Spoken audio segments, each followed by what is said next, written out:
Assalamualaikum warahmatullahi wabarakatuh. Halo, selamat datang di bulan April. Pernah nggak sih kita merasa hari-hari kita sibuk banget, tapi kok kayak nggak ada yang benar-benar tercapai? Aku juga pernah berada di posisi itu, sampai akhirnya aku mulai nyoba journaling dengan kolom-kolom yang sederhana yang bantu aku jadi lebih terarah setiap hari. Perkenalkan, aku Aruni, ibu dari 3 orang anak dan juga seorang guru. Aku butuh sesuatu yang simple, nggak ribet tapi tetap bisa bantu untuk konsisten. Dan di tahun 2026 ini, aku mencoba untuk journaling. Dan sekarang, kita masuk di bulan keempat, yaitu bulan April. Adapun isi jurnalku, yang pertama yaitu bagian awal. Bagian awal aku isi dengan kalender.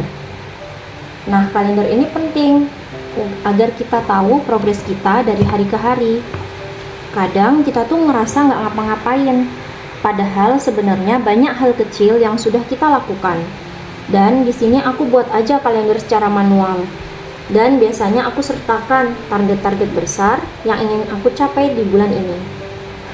Nah, untuk bulan April 2026, aku ingin menyelesaikan hutang puasaku di bulan Ramadan lalu dan juga ingin berpuasa Syawal, dan juga aku ingin memulai sebuah kebiasaan untuk membaca buku setiap harinya walaupun hanya beberapa menit. Dan target buku yang aku ingin baca untuk bulan ini adalah Sirah Nabawiyah atau sejarah perjalanan Nabi Muhammad SAW.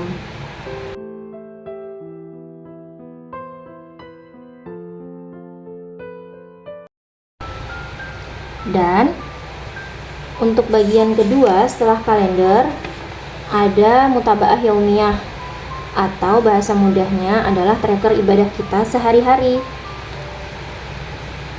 Bagian ini adalah bagian yang aku jaga, bukan untuk sempurna, tapi supaya kita lebih sadar dan konsisten. Apalagi dalam kehidupan kita sehari-hari, kita sering menemukan berbagai macam masalah. Dari beberapa mutabaah yaumiyah yang aku jaga adalah sholat 5 waktu, juga tilawah Al-Quran.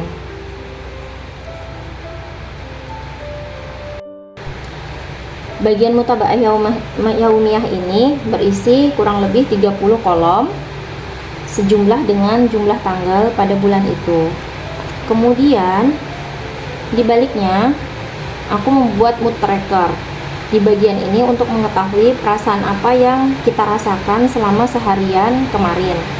Jadi apabila senang, kita bisa menggunakan warna ataupun dengan lambang. Nah, untuk bulan ini aku memilih kalau senang dengan warna pink, kemudian kuning dan juga biru. Nah, lanjut di halaman berikutnya ada habit tracker atau kebiasaan harian. Nah, di sini aku pilih kebiasaan-kebiasaan sederhana yang ingin aku capai di bulan ini. Untuk bulan ini, yang utama aku itu ingin membersamai anak aku untuk membaca buku ataupun sekedar belajar. Kemudian aku juga ingin stop scrolling sepulang dari aktivitas bekerja agar bisa lebih konsentrasi di rumah. Dan juga jangan lupa minum yang cukup. Dan ada satu kebiasaan aku ingin mencoba untuk mandi sebelum subuh. Nah, sama nih, di bagian ini kita juga tinggal checklist aja kalau misalnya kita sudah ngelakuin, dan harus dengan jujur. Ini sesuatu yang simple tapi powerful. Kemudian di lembar berikutnya ada to-do list. Nah, to-do list ini berisi hal-hal penting yang akan kita lakukan pada hari itu. Biasanya aku nulis 3 target aja. Target apa yang paling ingin aku lakukan di hari itu. Dan jangan lupa sertakan jam atau waktunya agar lebih realistis dan tidak kewalahan saat prakteknya.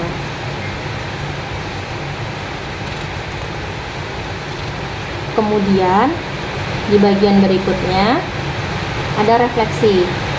Refleksi ini kita isi aja dengan pelajaran apa yang kita rasakan di hari itu, ataupun semua hal yang menarik, menyedihkan, ataupun segala perasaan yang terjadi di hari itu, tuliskan aja di refleksi. Dan bagian ini merupakan bagian yang penting juga, karena disinilah kita bisa mengambil pembelajaran untuk bisa lebih baik ke depannya. Nah, jadi teman-teman, journaling itu nggak harus banyak. Yang penting cocok sama kehidupan kita. Dan kita mengisinya harus jujur. Sedikit tapi konsisten itu jauh lebih baik. Dan kalau kamu ingin lagi memperbaiki hidup pelan-pelan, mungkin kamu bisa juga melakukan journaling ini. Jangan lupa like, comment, and subscribe agar kita bisa belajar bersama-sama.